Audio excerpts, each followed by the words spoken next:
नमस्कार।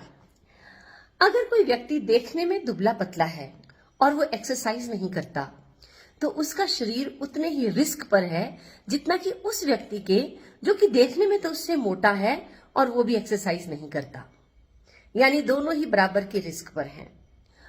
और मान लीजिए यही दुबला पतला व्यक्ति अगर एक्सरसाइज स्टार्ट करता है तो सबसे पहले इसको लोग ही टोक देते हैं, अरे भाई तुम्हारे को क्या जरूरत है, तुम तो पहले से ही दुबले पतले हो। लेकिन अगर इसी दुबले पतले व्यक्ति को चलने फिरने में प्रॉब्लम आ रही है बिना एक्सरसाइज के, इसको सीढ़ियां चढ़ने में उतरने में मुश्किल आ रही है, उठने बैठने में प्रॉब्लम आ रही है, इससे कोई सामान उठाया नहीं जाता, उठा के चला नहीं जाता है, तो भी यही लोग इसको टोक देंगे, अरे तुमसे कहाँ हो पाएगा, तुम्हारे शरीर में जान तो है नहीं। और अगर दूसरी तरफ जो व्यक्ति देखने में मोटा है उससे भी चलना फिरना मुश्किल हो रहा है, वो भी सीढ़ियां चढ़ने उतरने में उसको प्रॉब्लम आ रही है, सामान उठाने में दिक्कत आ रही है, सामान उठा के चलने में भी उसको प्रॉब्लम आ रही है, तो भी लोग उसको टोक देंगे, अरे भाई तुम तो देखने में ही हो हट्टे कट्टे, तुम्हारे शरीर में जान कहाँ है, तुम्हारा शरीर तो फोका ही है। अब देखो, ये दोनों तरह की बातों में एक चीज कॉमन थी, वो क्या थी? शरीर में जान। इसी को मैं कहती हूं बॉडी स्ट्रेंथ। और ये स्ट्रेंथ कहां से आती है? स्ट्रेंथ ट्रेनिंग से। तो इंसान चाहे मोटा है चाहे पतला है, उसका फिटनेस से कोई लेना देना नहीं है। फिटनेस का लेना देना है कि आपकी बॉडी में कितनी स्ट्रेंथ है। जब आप स्ट्रेंथ ट्रेनिंग करते हैं, वेट ट्रेनिंग करते हैं, तो आप अपने ब्लड शुगर को, ब्लड प्रेशर को, कोलेस्ट्रॉल को काफी हद तक कंट्रोल भी कर सकते हैं और आपका चलना फिरना उठना बैठना काफी सुविधाजनक हो सकता है। अब मुझसे कई बार ये प्रश्न भी पूछा जाता है कि वेट ट्रेनिंग कैसे करें, कहाँ होती है ये वेट ट्रेनिंग?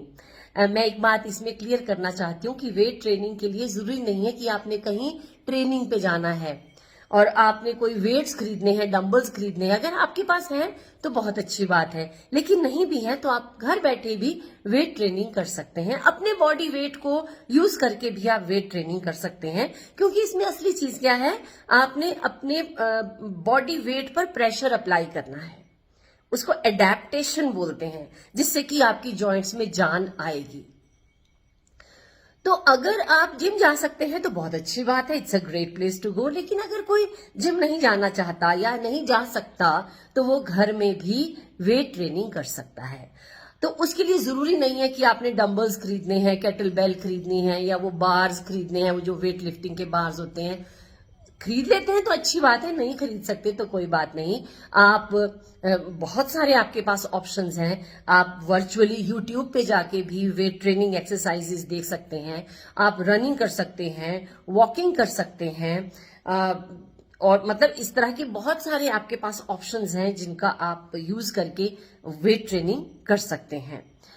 तो मैं इस मामले में केवल ये कहना चाहती हूं कि जब आप अपनी बॉडी को स्ट्रांग बनाते हैं, यानी कि स्ट्रेंथ देते हैं अपनी बॉडी को, तो आपका वेट चाहे कितना भी ज्यादा या कम हो, आप उसको बड़ी सुविधाजनक कैरी कर सकते हो, जो कि जिंदगी में बहुत जरूरी है।